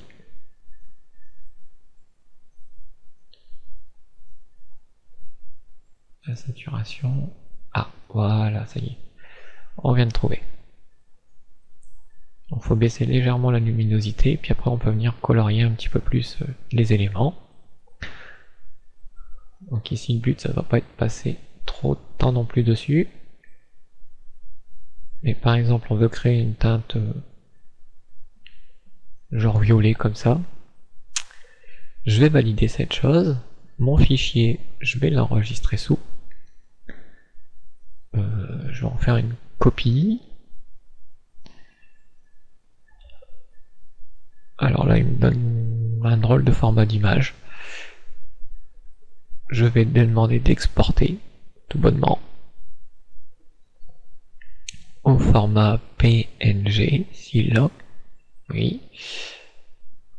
Le nom, au lieu de white, là-haut, je vais l'appeler violet. Voilà. Et puis je l'exporte. Donc je lui dis oui pour tout. Et je regarde dans mon dossier d'images si je les ai bien en violet. Donc ici au niveau de Bootstrap, vu que les icônes je les ai pas changées d'endroit, donc ils sont tous à la même position. Il suffit que je regarde le point qui fait qu'il a changé d'image. Donc c'est ici. Et bah ici je pourrais dupliquer cette règle.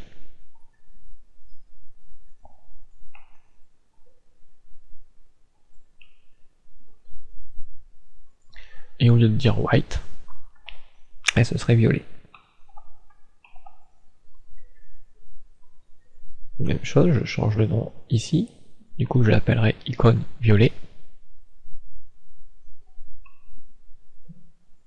Après je regarde bien qu'il ne rappelle pas autre part, et au final, ici, au lieu de l'image white, ça sera violet. J'enregistre. Donc là actuellement mon icône est toujours blanche. Mais si maintenant je lui demande une icône violet et que j'enregistre, je me retrouve avec l'icône violet. Donc voici une autre utilité, une autre façon de pouvoir voir la chose, c'est-à-dire on peut changer la couleur des images grâce à des filtres, alors que c'est plus facile sous Photoshop ou Fireworks ou des trucs de genre. Mais vous partez d'une couleur assez blanche voire transparente, et puis vous pouvez la décliner en plusieurs couleurs. Et au final, vous changez un petit peu la règle. CSS, vous ajoutez juste une classe supplémentaire pour chaque couleur que vous avez besoin, en visant bien entendu à chaque fois une image différente. Ici, vous avez vu comment on peut jouer avec des tailles. Alors ici c'est pareil, vous pouvez jouer avec des tailles aussi différentes, vous pouvez même mélanger les deux. C'est juste des façons de voir les choses. Donc par contre, oui, il y a toujours la limite de la taille de l'image. Et aussi, on va pouvoir voir un autre truc, donc c'est au niveau du bootstrap toujours. Alors par contre, c'est le nouveau bootstrap. Donc vous tapez bootstrap, et vous n'allez pas sur le premier, mais sur le deuxième. L'adresse tout simple. Et ici, c'est à peu près pareil. Donc si je repars dans CSS, il va me parler des images, donc c'est pas ici, et c'est pas ici qu'il me parle du glyph icône, donc je vais regarder dans les composantes, voilà. Glyph icône. Donc il a changé, tout bonnement, au lieu d'avoir directement l'élément. Maintenant il y a une classe qui s'appelle glyph icône, qui va cibler l'image, et puis ensuite on a un glyph icône machin pour désigner l'image. Et au final, comment ça s'utilise? On dit glyph icône en premier temps, puis ensuite le nom de ce que l'on veut. Donc comment intégrer ça maintenant à notre site? Pareil, sans essayer d'avoir tout le bootstrap. Customise. Je vais tout désélectionner. Et je demande le glyph icône. Ici, hop, je désélectionne tout. Et puis à nouveau, tout en bas, je compile et download. Donc je me retrouve avec un autre bootstrap dans mon dossier de téléchargement. Même chose, je l'extrais.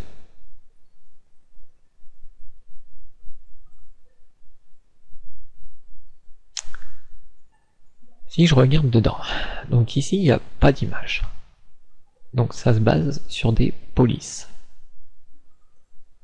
Et dans CSS, j'ai un fichier de bootstrap. Alors pour pas être en confusion avec l'autre, lui je vais juste lui rajouter un S. Il s'appellera bootstraps. Je vais le copier. Je vais le mettre dans mon projet, dans le dossier CSS bootstraps. Puis, je vais prendre le dossier fonts que je vais copier à la racine, juste à côté de mes CSS et mes images. Voilà. Donc ensuite, à côté de ma page, même chose. Après avoir appelé bootstrap normal, je vais appeler le bootstraps.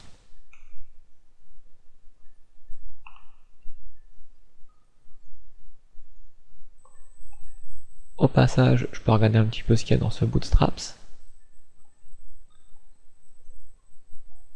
Donc en premier temps, il redéfinit un petit peu des valeurs à lui.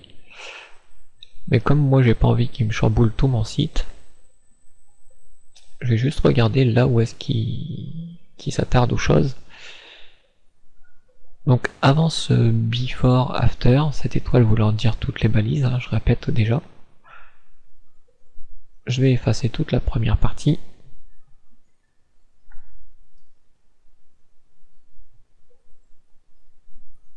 Et moi ce qui va m'intéresser, c'est à partir d'ici les font face. Même au-dessus, hein, je peux tout effacer, j'ai besoin de rien de tout ça. Donc je regarde si ça vise bien le dossier fonts. Donc il recule d'un dossier, ok, je reviens dans test, puis après il va chercher fonts. Et il est censé trouver les fichiers là-dedans. Bon. Jusque là, ok. Ensuite il définit la classe glyphicon. Et pour chaque icône, bah, il y a une espèce de code, puisque ici c'est vraiment du texte en fait. C'est comme si vous écrivez A, B, C ou D. L'icône elle est dans une police. Donc j'enregistre ce fichier de Bootstrap qui a été modifié. Et puis bah, on va tester leur truc. Alors, pour ce nouveau truc, je retourne dans Component, dans Glyphicon, ok. Et tout ce que j'ai à faire, c'est à mettre un span avec le nom que je veux de l'icône. Donc je vais prendre comme la Glyphicon star, donc ça fera une étoile. Dans ma page 3, sur le menu de la page 2, je vais ajouter ce span avec ce Glyphicon star et j'enregistre.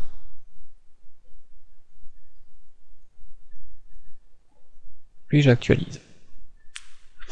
Alors vous pouvez avoir ce problème là.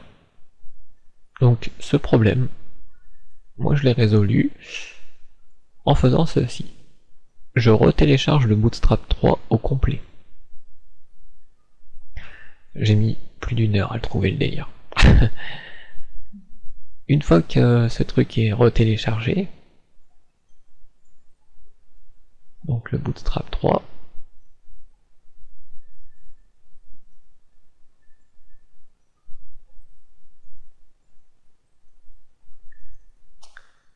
dedans, dans les dist, il y a les fonts. Et on récupère les polices. Et bah, on recopie. On les copie. Et celles qu'on avait déjà nous dans notre projet, on va les remplacer par cela.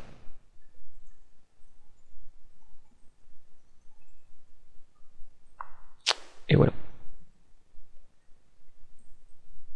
À nouveau, je réactualise ma page.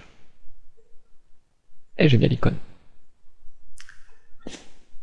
Alors, quelle est la différence par rapport aux autres éléments? Bah tout bonnement, je vous ai dit, c'est une police. Donc comme c'est une police, si à ce span, bon, je vais directement le faire en ligne. D'ailleurs, je vais juste reculer un petit peu, juste pour qu'on ait un peu de place visuelle. Je vais lui dire style. Donc j'aurais pu mettre un ID et tout le reste, hein, c'est juste pour que, voilà. Et color. Et ici, bah tiens, juste pour jouer avec les couleurs, il y a le site W3 School, et vous avez, dans le début, voilà, les color name. Et ici, vous avez un tableau avec toutes les couleurs. Donc là, par contre, on est sur un menu vert. Donc je vais, je sais pas, mettre genre fuchsia. Donc on peut donner le nom fuchsia ou le code couleur, comme on veut. Donc je vais prendre le code couleur. Et je vais le coller ici. J'enregistre. Vous avez vu que par défaut, l'icône a la couleur de mon menu. Hein, elle est bleue. Je n'ai jamais dit de venir bleu. Et là, bah, comme je l'ai dit explicitement de venir violet, elle est violette. Mais sur du texte, on peut modifier la taille du texte. On a le font size. Imaginons qu'ici je lui dise il fait, je sais pas, 100 pixels. Donc c'est énorme. Ça va complètement dépasser de la forme et tout, mais c'est pour vous faire voir que bah voilà, ça pose aucun souci pour l'image. J'aurais pu aller encore beaucoup plus loin, hein.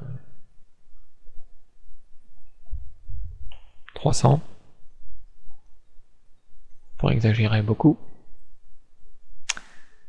Et bon là c'est parce que voilà il y a des affichages, mais sinon on voit bien que l'image s'affiche très très bien et qu'elle peut changer de couleur à tout va, comme on l'a vu. Là, j'ai pas dû cliquer dessus. On copie et on colle. On actualise et elle a changé de couleur. Donc ça c'est une autre façon encore de pouvoir mettre des icônes. C'est la nouvelle façon en Bootstrap. Je la trouve franchement beaucoup plus cool que l'autre. Pas besoin de dupliquer d'images et tout. Et en plus, ça se met partout. Avant on était obligé de mettre la balise i là, comme on avait fait. Mais là je l'ai mis sur un span, mais j'aurais pu mettre autre chose.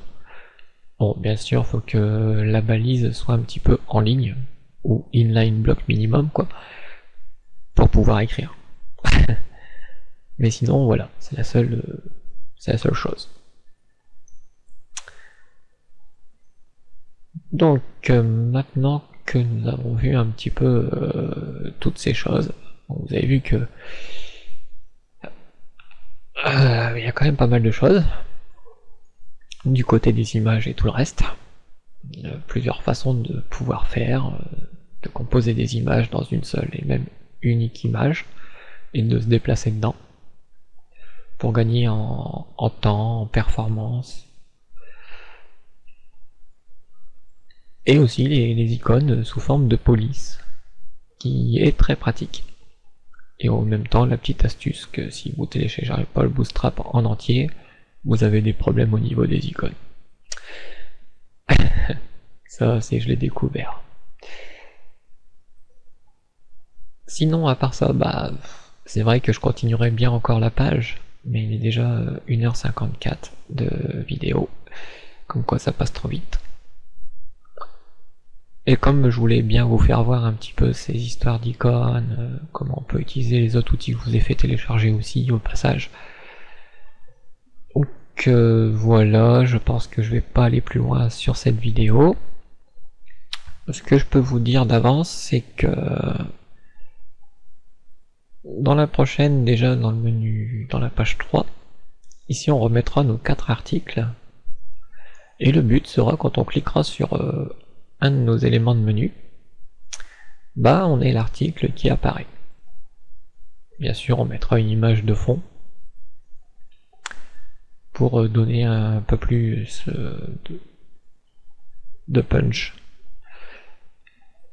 Ensuite on passera à la page 4 et dans la page 4 on va voir tout ce qui est les grilles, tout ce qui est aussi la façon de l'adapter sur un mobile. Et ça sera la principale partie de la page 4. Donc vous verrez que là aussi c'est encore costaud, il y a encore pas mal de petites choses à voir. Et selon le temps, peut-être qu'il y aura une formation finale qui fera en sorte que je corrigerai tous les petits bugs, comme on avait dit un petit peu au début. Donc ici ça va sauter par contre, c'est une page d'accueil, donc on lui fera une petite présentation avec quelques petites animations. La page 1, bah ça je verrai pour les images, pour ce petit décalage en bas, le régler, ici le menu, lui faire un peu mieux de menu. Après pour le reste ça peut aller, peut-être décaler un petit peu les blocs. Quant à la page 2, voir un petit peu mieux la présentation de cette page, tout en gardant ses animations. Donc la page 3, je vous l'ai dit, ce sera le fait d'avoir un menu. Alors, je le ferai sur les deux menus. C'est pour ça que j'ai gardé ces deux menus. Donc ils seront pas liés, il n'y aura pas de JavaScript ni rien, mais vous verrez que déjà, en cliquant sur un élément, notre article, puisque c'est des articles, apparaîtra. Qu'on clique sur ce menu-là, ou qu'on cliquera sur ce menu-là, le but ce sera de faire apparaître l'article, par exemple si je clique sur page 2, je verrai l'article 2, etc. Et la page 4, ça on verra, j'ai pas encore trop décidé, je sais que je vais vous parler des histoires de grilles dessus. Et la façon de l'adapter sur un mobile, voilà. Donc c'est tout, sinon je vais continuer de me répéter. Sur ce, je vous dis à bientôt et à la prochaine vidéo. Ciao, bye bye.